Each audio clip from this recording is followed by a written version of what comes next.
Salut à toi, espèce en voie de disparition.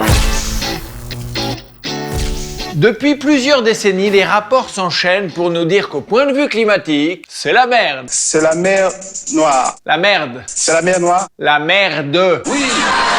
Au pays du premier pollueur au monde. La catastrophe climatique qui s'annonce. Qui va rester des décennies. On peut plus réagir comme des enfants. J'entends pas ce que tu dis, c'est pas mon problème, c'est celui qui dit qui est. On peut tous changer nos habitudes en douceur, sans contrainte, dans la joie et la bonne humeur. Oui, chacun fait sa part comme...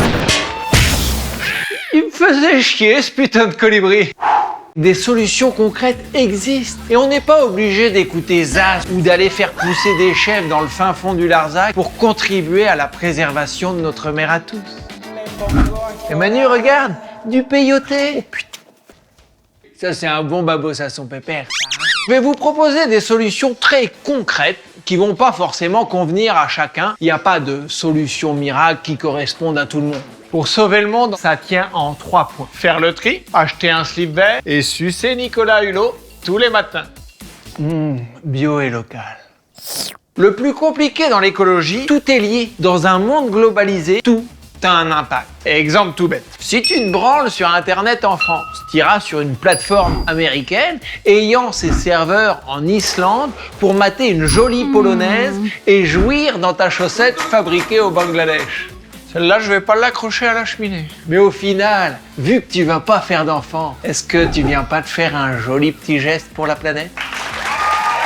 Souvent, on a envie d'agir, mais on sait pas quoi faire. On sait pas par où commencer. On sait pas si ça va avoir un vrai impact. Par exemple, d'après Seth Wine et Kimberly Nicholas, qui sont quand même des gens qui font de très beaux graphiques, ils montrent quelles sont les actions individuelles qui ont le plus d'impact. Ce qui est le plus important, quoi. En 1, c'est de ne pas avoir d'enfants. Allez hop, ça dégage.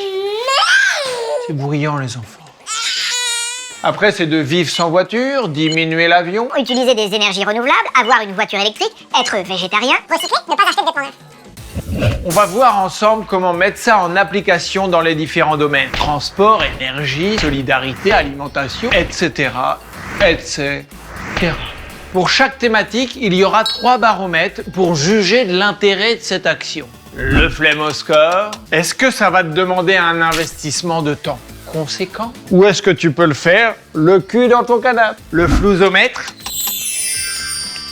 Est-ce qu'en faisant ce changement, tu vas dépenser plus ou tu vas économiser de l'argent? Dès qu'on parle d'argent, ça t'intéresse. Et enfin, le carbonator. Est-ce que c'est une petite mesurette toute mignonne ou est-ce que tu vas vraiment sauver la planète? Quelle drôle d'idée. T'inquiète Hubert, on va juste voir ce qu'on peut faire concrètement. Ensemble, juntos, together, et katsu. Là j'ai plus rien en stock. Là. J'aime me battre.